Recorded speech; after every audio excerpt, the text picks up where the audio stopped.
Yes, welcome to Big TV Digital Live breaking news. Yes, భయపడినట్టే జరిగింది. 2 HMPV కేసులు బెంగళూరులో నమోదైనట్లు కూడా వైద్య అధికారులు నిర్ధారించారు. ఈ నేపథ్యంలో ప్రైవేట్ ఆసుపత్రిలో 8 నెలలు 3 నెలలు చిన్నారులకి వైరస్ సోకినట్లు తెలుస్తుంది. అయితే ఈ 2 కుటుంబాలకు కూడా అసలు ట్రావెల్ హిస్టరీయే లేదు. కానీ ఎలా ఈ వైరస్ వ్యాప్తి చెందిందనే దానిపై కూడా వైద్య అధికారులు కూడా దానిపై దృష్టి సారించారు. మరి ఇదే అంశానికి సంబంధించి మరింత సమాచారం మా ప్రతినిధి శివ లైవ్ లో అందిస్తారు. ఎస్ శివ, అసలు మనం చూసుకున్నట్లయితే కూడా ఈ వైరస్ కరోనా రీతిలోనే ఉండబోతుందా? పిల్లలు ఇద్దరికి కూడా వైరస్ సోకినట్లు తెలుస్తుంది. అప్డేట్స్ ఏంటి వాళ్ళ గురించి? రైట్ వినయన, భారతదేశంలో తొలి 2 కేసులు హెచ్ఎంపీవీ హ్యూమన్ మెటాప్యూనో వైరస్ సోకినట్లుగా కూడా గుర్తించారు. ఇద్దరికి కూడా అస్వస్థకు గురైన నేపథ్యంలో బెంగళూరులోని ఒక ప్రైవేట్ హాస్పిటల్కు ఇద్దరిని ట్రీట్మెంట్ నిమిత్తం తీసుకెళ్లే నేపథ్యంలో వారికి హెచ్ఎంపీవీ వైరస్ సోకినట్లుగా, అంటే ఈ హెచ్ఎంపీవీ వైరస్ అనేది 0.7% ఈ ఫ్లూ కేసులు నమోదైనట్లుగా కూడా వైద్యులు చెప్తూ ఉన్నారు. అయితే ఏదైతే 3 నెలలు మరొకరు 8 నెలలు వయసున్న చిన్నారులకు ఈ హెచ్ఎంపీ వైరస్ సోకినట్లుగా తెలుస్తుంది. గతంలో కూడా మనకు ముందు కరోనా కన్నా ముందు స్వైన్ ఫ్లూ H1N1 అనేది ముందు ఈ వ్యాధి ప్రబలింది. చిన్నపిల్లలు ఎక్కువగా, అంటే అప్పుడు పుట్టిన పిల్లలు, నెలలు నిండిన పిల్లల్లో ఈ స్వైన్ ఫ్లూ అనేది గతంలో వ్యాపించింది. ఈ స్వైన్ ఫ్లూ వల్ల అనేక మంది చిన్నారులు కూడా మృత్యువాత పడిన పరిస్థితి గతంలో కూడా కనిపించింది.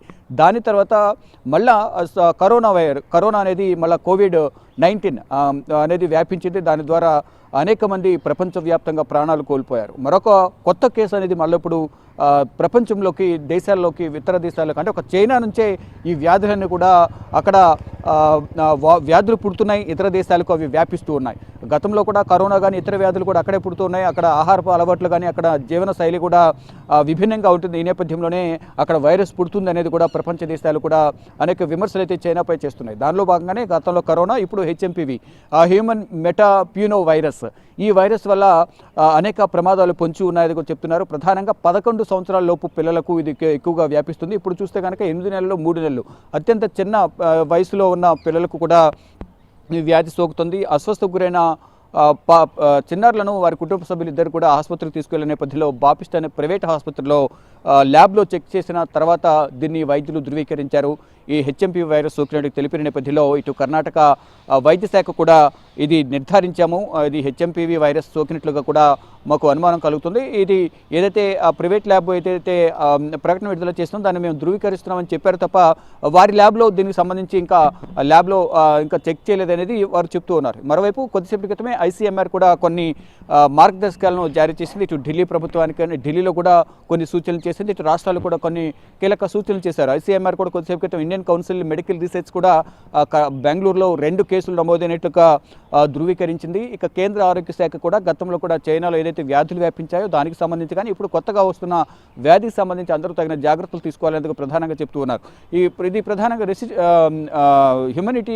హ్యూమినిటీ పవర్ అనేది తక్కువ ఉన్న నేపథ్యంలోనే ఈ వ్యాధి అనేది ఎక్కువ సోకుతుంది. అందులోనూ చిన్న వయసు పిల్లలకు ఈ వ్యాధి ఎక్కువగా వస్తున్నట్టు కూడా వైద్యులు చెప్తున్నారు. దానిలో భాగంగా ప్రతి హాస్పిటల్లో కూడా ఈ ఎప్పటికప్పుడు శానిటైజేషన్ చేయాలి, మరోవైపు తగిన జాగ్రత్తలు తీసుకోవాలి, మాస్కులు ధరించడం ద్వారా ఈ ఫ్లూ నుంచి బయటపడవచ్చు అనేది ప్రధానంగా వైద్యులు చెప్తూ ఉన్నారు. దానికి అనుగుణంగానే ప్రతి ఒక్కరు కూడా హాస్పిటల్లో వైద్య సిబ్బంది కానీ, హాస్పిటల్కి వెళ్ళే రోగులు కానీ, వారిని పరామర్శించడానికి వెళ్ళే వారి కుటుంబ సభ్యులు కానీ ప్రతి ఒక్కరు కూడా తగిన జాగ్రత్తలు తీసుకోవడం ద్వారా ఏదైతే వ్యాధి వ్యాపిస్తుందో ఆ వ్యాధి వ్యాపించకుండా తగిన జాగ్రత్తలు తీసుకోవచ్చు అనేది వారు చెప్తున్నారు. ఇక ఎవరైతే ఇద్దరు చిన్నారులు ఉన్నారో వారి కుటుంబ సభ్యులకు సంబంధించి ఇక నేషనల్ వైడ్గా ఎక్కడ కూడా వారు ట్రావెలింగ్ సంబంధించి ఎక్కడ ఆనవాళ్ళు అనేది దొరకడం లేదు. ఎక్కడ కూడా కాంటాక్ట్ లిస్ట్ కానీ ట్రావెలింగ్ చేసినట్టు కూడా ఎక్కడ లేదు. కానీ ఇటు చైనాలో మాత్రం ఈ వ్యాధి వ్యాప్తి అనేది ఎక్కువగా కొనసాగుతుంది. దాదాపు ఇప్పుడు 327 కేసులు పైగా ఉన్నాయి. మరికొన్ని కేసులు ఇంకా రిపోర్ట్స్ రావాల్సి ఉన్నాయి. హాస్పిటల్ కూడా క్యూ కడుతూ ఉన్నారు. అక్కడ హాస్పిటల్ సిబ్బంది, వైద్య సిబ్బంది కూడా తగిన జాగ్రత్తలు తీసుకుంటున్నారు. వచ్చేవారికి ఈ ట్రీట్మెంట్ ఇచ్చి తగిన జాగ్రత్తలు తీసుకోవాలని ఒక సూచనలు చేస్తూ ఉన్నారు. కానీ ఈ హెచ్ఎంపీవీ అనేది వ్యాప్తి అనేది వేగంగా చెందుతుంది. నీటి ద్వారా కానీ, గాలి ద్వారా కానీ,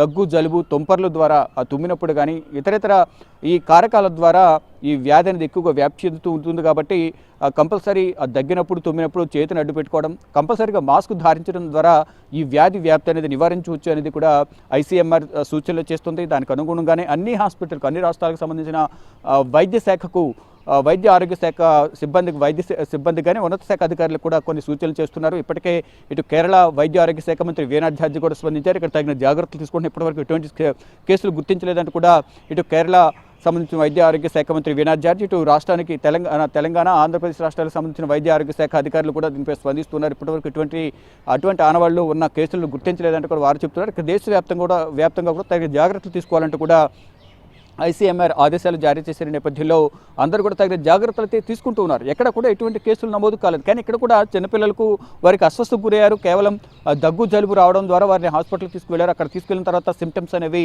HMPV వైరస్కు కూడా వారు గుర్తించారు.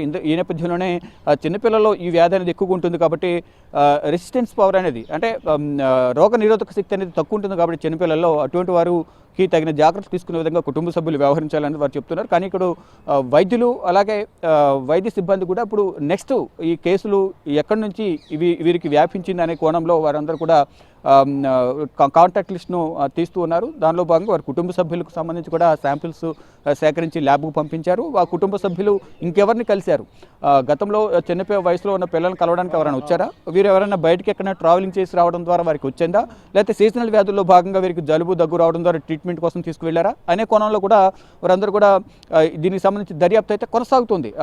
ICMR అలాగే స్థానికంగా ఉన్న వైద్య సిబ్బంది కూడా ఈ ట్రీట్మెంట్కి సంబంధించి మొత్తం ఇచ్చిన ట్రీట్మెంట్ కానీ డాక్టర్లు కానీ ఎక్కడి నుంచి పిల్లల్ని తీసుకొచ్చారు, ఇంతకుముందు ఎక్కడికి వెళ్ళారు అనే కోణంలో మొత్తం కూడా ట్రావెలింగ్ హిస్టరీ అంతా కూడా తీసి దానికి సంబంధించి ఇంకెవరెవరైతే కాంటాక్ట్ లిస్ట్లో ఉన్నారో వారందరినీ కూడా తీసుకుని వారందరూ కూడా ట్రీట్మెంట్ ఇచ్చే అవకాశం అయితే కనిపిస్తుంది. వారందరినీ కూడా శాంపిల్స్ సేకరించి ల్యాబ్కు పంపించిన తర్వాత ఎవరికి ఎంతమందికి వ్యాధి సోకిందనేది కూడా తెలిసే అవకాశం కనిపిస్తుంది. ప్రజెంట్ అయితే వారి తల్లిదండ్రులకు అయితే ఎటువంటి ఆనవాళ్లు లేవు. కేవలం శాంపిల్స్ ఇచ్చి ప్రజెంట్ ల్యాబ్కు పంపించినట్లుగా తెలుస్తుంది. ఇద్దరు పిల్లలకు చిన్నారులకు మాత్రం ఈ వ్యాధి సోకినట్లుగా, కానీ దీని ద్వారా ఎంత ప్రమాదం అయితే లేదు, కానీ ట్రీట్మెంట్ తీసుకోవడం ద్వారా వారిద్దరికి తగ్గిపోయే అవకాశం ఉందంటూ కూడా వైద్య సిబ్బంది అయితే చెప్తున్నారు. అంటే మాస్క్ ధరించడం ద్వారా ఈ ఫ్లూ అనేది సోకకుండా ఉండే అవకాశం ఉంటుంది. అంటే ప్రమాదకర స్థాయికి వెళ్లకముందే తగిన జాగ్రత్తలు తీసుకోవాలనేది కూడా ప్రధానంగా వైద్యులు అయితే సూచిస్తూ ఉన్నారు. ఇటు రాష్ట్ర ప్రభుత్వాలకు ఇటు కేంద్ర ప్రభుత్వం గతంలో కూడా చైనాలో వ్యాధి వ్యాపించిన నేపథ్యంలో HMPV వైరస్ సోకిన నేపథ్యంలో వ్యాపించిన నేపథ్యంలో ఆ వ్యాధి అనేది మన దేశంలోకి రాకుండా ఉండే విధంగా తగిన చర్యలు తీసుకోవడం ద్వారా అందరికీ మంచిది అనేది కూడా రాష్ట్ర ప్రభుత్వాలకు కేంద్ర ప్రభుత్వం సూచనలు చేస్తుంది. దానిలో భాగంగానే ఇప్పుడు ఈ వైరస్ అనేది భారతదేశంలోకి వ్యాపించకుండా తగిన జాగ్రత్తలు తీసుకోవాలనేది ప్రధానంగా రాష్ట్ర ప్రభుత్వాలకు సూచనలు చేస్తున్నారు. ప్రతి హాస్పిటల్లో కూడా తగిన జాగ్రత్తలు తీసుకోవాలి. దీనికి సంబంధించిన పారాసిటమాల్ ట్యాబ్లెట్స్ కానీ ఇతర ట్యాబ్లెట్స్ అన్ని కూడా అందుబాటులో ఉంచుకోవాలి. దానికి సంబంధించిన మెడికల్ కిట్లను కూడా అందుబాటులో గతంలో ఏదైతే కరోనా సమయంలో మెడికల్ కిట్లకు సంబంధించి కానీ ఆక్సిజన్ సిలిండర్లు కానీ బెడ్స్ కానీ ఐసోలేషన్ బెడ్స్ కానీ ఇవన్నీ కూడా అందుబాటులో ఉంచుకోవడం ద్వారా ఈ వ్యాధిని సోకిన వారిని వెంటనే ట్రీట్మెంట్ ఇవ్వడం ద్వారా త్వరితగతిన వారిని రికవరీ చేయొచ్చు. నార్మల్గా వాళ్ళు మళ్ళీ ప్రజలు తిరిగే విధంగా తగిన ఫెసిలిటీస్ వారికి ట్రీట్మెంట్ ఇవ్వడం ద్వారా అంతా మంచిగా ఉంటుంది అనేది ప్రధానంగా వైద్య శాఖకు కేంద్ర వైద్య శాఖ కానీ ఇటు Indian council medical research department కూడా వాళ్ళు సూచనలు చేస్తుంది. మొత్తంగా చూసుకుంటే ఈ చైనాలో ఈ సీజనల్ ఇన్ఫ్లుయెంజాస్ అనేవి ఫ్లూస్ అనేవి ఎక్కువగా వ్యాపిస్తూ ఉంటాయి. అక్కడ జంతువులను ఎక్కువగా తింటూ ఉంటారు. ఈ నేపథ్యంలోనే దాని ద్వారా వైరస్ అనేది వ్యాప్తి చెందుతుంటుంది. అక్కడ ఆహారపు అలవాట్లు కానీ వారి జీవనశైలి వల్ల కూడా ఈ కొత్త రకాల వైరస్లు అనేవి పుడుతూ ఉంటాయి. దాని ద్వారా అక్కడి నుంచి ఇతర దేశాలకు ట్రావెలింగ్ చేసేవారి ద్వారా ఈ వ్యాధి అనేది ఇతర దేశాలు కూడా ఇప్పుడు ప్రజెంట్ ఇది ఇతర దేశాలకు కూడా వ్యాపించింది. కానీ దీన్ని అరికట్టడం ఎలా అనే దానిపై కూడా అందరూ దృష్టి సారించాలి, తగిన జాగ్రత్తలు తీసుకోవాలనేది కూడా ICMR సూచన చేస్తుంది. HMPV వైరస్ అనేది సోకకుండా అందరూ తగిన జాగ్రత్తలు తీసుకోవాలంటూ కూడా రాష్ట్ర ప్రభుత్వాలకు ఇప్పటికే పలు ఆదేశాలు సూచనలు కూడా ఇచ్చినట్లుగా తెలుస్తుంది. ఈ హ్యూమన్ మెటాప్యూనో వైరస్ HMPV అనేది సోకకుండా ఉండే విధంగా గతంలో ఏదైతే మొదట స్వైన్ ఫ్లూ అనేది దేశాన్ని వణికించింది, చిన్నపిల్లలు ఎక్కువగా ఈ ఇబ్బంది ఏర్పడింది. దాని ద్వారా కొంతమంది చిన్నపిల్లలు కూడా మృత్యువాత పడ్డారు. అత్యంత చిన్నారులను అప్పుడే పుట్టిన పిల్లల్లో ఈ స్వైన్ ఫ్లూ అనేది ఎక్కువగా వ్యాపించింది. తర్వాత కరోనా వేవ్స్ అనేవి ఎంతటి బీభత్సాన్ని సృష్టించాయి. అందరూ కూడా మరువలేని అవి ఇబ్బందులు అంటే ఎవరు కూడా మర్చిపోలేని దృశ్యాలు అవి గతంలో జరిగినవి. ఇప్పుడు కూడా అటువంటి భారీ మూల్యాన్ని చెల్లించుకోక తప్పదు. కాబట్టి గతంలో ఏ విధంగా అయితే కరోనా సమయంలో తీసుకున్న జాగ్రత్తలు ఏవైతే ఉన్నాయో అవి ఇప్పుడు తీసుకోవడం ద్వారా ఈ వ్యాధి బారిన పడకుండా ఉండే అవకాశం ఉంటుందంటూ కూడా వైద్య శాఖ అధికారులు రాష్ట్రాలకు సూచనలు చేస్తూ ఉన్నారు. వినయన శివ, మరి కోవిడ్ తరహాలోనే క్వారంటైన్ లో పెట్టి చికిత్సలు అందిస్తున్నారా? 8 months 3 months బేబీస్ ఇద్దరికి కూడా క్వారంటైన్ లో పెట్టి చికిత్స ఏమైనా అందిస్తున్నారా? కోవిడ్ తరహాలో కూడా మనం చూసుకున్నట్లయితే వారికి కూడా క్వారంటైన్ లో పెట్టి చికిత్స అందించేవారు. మరి హెచ్ఎంపీవీ వైరస్ సోకిన ఇద్దరు పిల్లల్ని కూడా అలానే చేస్తున్నారా? రైట్, గతంలో ఏదైతే కరోనా సోకిన సందర్భంలో వారి క్వారంటైన్ పీరియడ్ అనేది కొంత మినిమం 15 days 20 days అనేది ఉంటుంది. వారికి కొంచెం ఫ్లూ లక్షణాలు తగ్గిన తర్వాత వారిని మళ్ళా క్వారంటైన్ నుంచి నార్మల్ వార్డుకి పంపించేవారు. కొంతమంది ఇంటి వద్ద ఉండి బయటికి రాకుండా ట్రీట్మెంట్ తీసుకోవాలంటూ కూడా వారికి సూచనలు చేసేవారు. అదేవిధంగా ఇప్పుడు కూడా ప్రజెంట్ చిన్న వయసు ఉన్న పిల్లలకు ప్రజెంట్ అంటే అత్యంత ప్రమాదకరం కానప్పటికీ ఈ ఫ్లో స్టార్టింగ్ స్టేజ్లో ఉంది కాబట్టి ఈ ఫ్లూ అనేది ప్రజెంట్ స్టార్టింగ్ స్టేజ్లో ఉంది. వారికి ట్రీట్మెంట్ ఇస్తున్నాము, ఎటువంటి ఇబ్బంది లేదు. కానీ ప్రజెంట్ వైద్యుల పర్యవేక్షణలో ఉండాలంటే కూడా వారి కుటుంబ సభ్యులకు వైద్యులు చెప్తున్నట్లుగా కూడా తెలుస్తుంది. దానిలో భాగంగా ప్రజెంట్ ఇద్దరు కూడా 8 నెలలు అలాగే 3 నెలల చిన్నారులు ఇద్దరు కూడా ప్రజెంట్ బెంగళూరులో ఒక ప్రైవేట్ హాస్పిటల్లో ప్రజెంట్ ట్రీట్మెంట్ తీసుకుంటున్నారు. వైద్యుల పర్యవేక్షణలో ఉన్నారు. వారి కుటుంబ సభ్యులు కూడా వైద్యుల పర్యవేక్షణలో ఉన్నారు. కానీ ఇప్పుడు ప్రజెంట్ కాంటాక్ట్ లిస్ట్ అయితే తీస్తూ ఉన్నారు. ప్రజెంట్ ఐసోలేషన్లోనే వారిని ఉంచినట్టు తెలుస్తుంది. తర్వాత ఈ ఐసోలేషన్ నుంచి తర్వాత వారి ట్రీట్మెంట్ కొంచెం సిమ్టమ్స్ తగ్గిన తర్వాత వారిని నార్మల్ వార్డుకి తరలించే అవకాశం అయితే కనిపిస్తుంది. కంపల్సరీగా కరోనా సమయంలో ఏ విధంగా అయితే జాగ్రత్తలు తీసుకున్నారో ఈ ఫ్లూ ఏదైతే సోకిందో గతంలో కరోనా సోకిన సందర్భంలో ఇటువంటి జాగ్రత్తలు తీసుకుని క్వారంటైన్ పంపించి వారిని ఐసోలేషన్లో ఉంచారో ఇప్పుడు కూడా అదేవిధంగా క్వారంటైన్ ఉండే అవకాశం అయితే ప్రధానంగా కనిపిస్తుంది. ఆ విధంగానే సూచనలు చేస్తున్నట్లుగా కూడా తెలుస్తుంది. అందరూ కూడా తగిన జాగ్రత్తలు తీసుకోవాలి, భయపడాల్సిన అవసరం లేదు. తగిన జాగ్రత్తలు తీసుకోవడం ద్వారా ఈ వ్యాధి బారిన పడకుండా ఉండే అవకాశం అయితే ఉందంటూ వైద్య శాఖ అధికారులు